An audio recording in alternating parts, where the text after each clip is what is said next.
ओम सूर्याय नमः। दोस्तों, कैसे हैं आप सब। द सॉन्ग में आप सभी का स्वागत है। कथा सुनने से पहले कमेंट में ओम सूर्याय नमः अवश्य लिखें।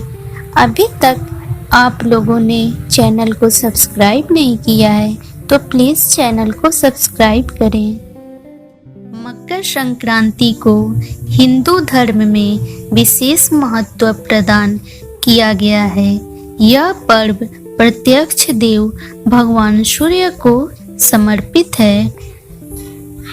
भगवान सूर्य का धनु राशि से मकर राशि में प्रवेश करना संक्रांति कहलाती है।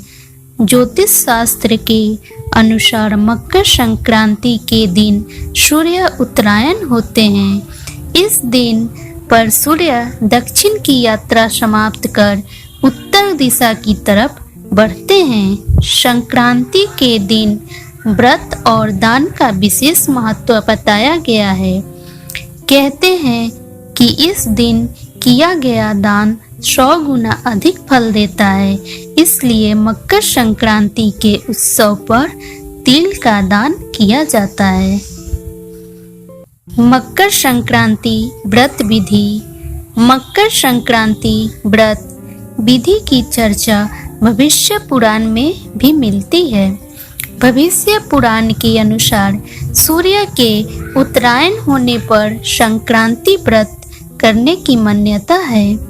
इस व्रत में संक्रांति के पहले दिन एक बार भोजन करने के बारे में बताया गया है। संक्रांति के दिन तेल और तिल मिश्रित जल से स्नान करना चाहिए। इसके बाद सूर्य देव की स्तुति करनी चाहिए।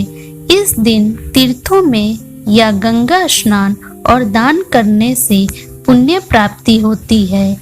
ऐसा करने से मोक्ष की प्राप्ति होने की मान्यता है। संक्रांति के पुण्य अवसर पर अपने पितरों का तर्पण और ध्यान करना पुण्य फलदायी मानी गई है। मकर संक्रांति की कथा और विधि का वर्णन भविष्य पुराण में भी मिलता है। भविष्य पुराण के अनुसार हम आपको मकर संक्रांति व्रत कथा और विधि बता रहे हैं। मकर संक्रांति व्रत कथा। पुराणों में जो कथा वर्णित है उसके अनुसार मकर संक्रांति के दिन भगवान सूर्य देव अपने पुत्र शनि से मिलने उनके घर जाते हैं। चूंकि शनि मकर राशि के देवता है, इसी कारण इसे मकर संक्रांति कहा जाता है। इसके अलावा संक्रांति की कथा के विषय में महाभारत में भी वर्णन मिलता है। महाभारत में वर्णित कथा के अनुसार महाभारत युद्ध के महान योद्धा और कौरवों की सेना के सेनापति गंगा पुत्र भीष्म पितामह को इच्छा मृत्यु का वरदान प्राप्त था। अर्जुन के बाण लगाने के बाद उन्होंने इस दिन की महत्ता को जानते हुए अपनी मृत्यु के लिए इस दिन को निर्धारित किया था। भीष्म जानते थे कि सूर्य दक्षिणायन होने पर व्यक्ति को मोक्ष प्राप्त नहीं होता है और उसे इस मृत्यु लोक में पुनः जन्म लेना पड़ता है। महाभारत युद्ध के बाद जब सूर्य उत्तरायण हुआ तभी भीष्म पितामह ने प्राण त्याग दिए। मकर संक्रांति की दूसरी कथा यह भी है।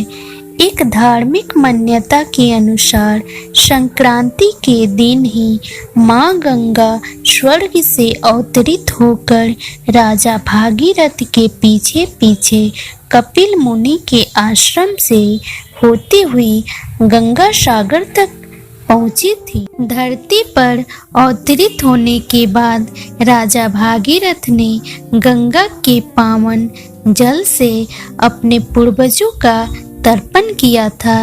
इस दिन पर गंगा सागर पर नदी के किनारे भव्य मेले का आयोजन किया जाता है। मकर संक्रांति की तीसरी कथा यह भी है। शास्त्रों में वर्णित एक अन्य कथा के अनुसार माता यशोदा ने संतान प्राप्ति के लिए मकर संक्रांति के दिन व्रत रखा था। इस दिन महिलाएं तिल, गुड़ आदि दूसरी महिलाओं को बांटती है। ऐसा माना जाता है कि तिल की उत्पत्ति भगवान विष्णु से हुई थी, इसलिए इसका प्रयोग पापों से मुक्त करता है। तिल के उपयोग से शरीर निरोगी रहता है और शरीर में गर्मी का संचार होता है।